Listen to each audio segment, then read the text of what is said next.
Everyone, আসসালামু আলাইকুম। Welcome back to our new video. আজকে হচ্ছে আমরা কাচ্চি ভাইতে গেছি লাবিদের বার্থডের জন্য। যেহেতু আজকে ওর বার্থডে ছিল, এর জন্য কাচ্চি ভাইতে গিয়ে আমরা কেক কাটছি। আর হচ্ছে বাবার ফ্রেন্ডরা আসছিল আর ফ্রেন্ডের ওয়াইফরা আসছিল। এটা হচ্ছে লাবিদের কেক, আর লাবিদ এটা নিজেই পছন্দ করে অর্ডার দিয়ে আসছিল গাড়ি কেক। তার অনেক শখ যে তার বার্থডেতে গাড়ি কেক কাটবে, এর জন্য লাবিদকে একটা বাবা গাড়ি কেক কিনে দিছে। এখানে হচ্ছে লাবিদের কেকের সাথে ছবি তোলা হচ্ছে, আর বাবা হচ্ছে আর স্টাইল দেখাই দিচ্ছে যে কিভাবে কি করবে। তো ছবি তোলার পরে আমার বাবার ফ্রেন্ডের ওয়াইফ মানে আমার আন্টি লাগে, তো আন্টি হচ্ছে গিয়া লাবিদকে গিফট দিল। তো লাবিদ কি কি গিফট পাইছে সেগুলো হচ্ছে নেক্সট ব্লগে দিব। তো এখানে লাবিদের সাথে সবাই ছবি তোলার পরে লাবিদ এখন কেক কাটতেছে। আর এখানে যাদের সাথে লাবিদ কেক কাটতেছে এরা হচ্ছে লাবিদের ফ্রেন্ড লাগে, মানে আমার বাবার ফ্রেন্ডের ছেলে মেয়ে, ওরও ফ্রেন্ড।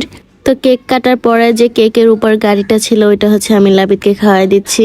গাড়িটা দেখতে কিন্তু খেলনা গাড়ির মতো লাগে। এদিকে হচ্ছে বাবা কেক গুলো পিস করে দিচ্ছে সবাইকে। কেক কাটার পরে এখানে সবাই বসে গল্প করতেছে। গল্প করার পরে এখন সবাই খাওয়া দাওয়া করতেছে। আজকের ভিডিওটা এতটুকুই। সবাই ভালো থাকবেন, সুস্থ থাকবেন। আল্লাহ হাফেজ।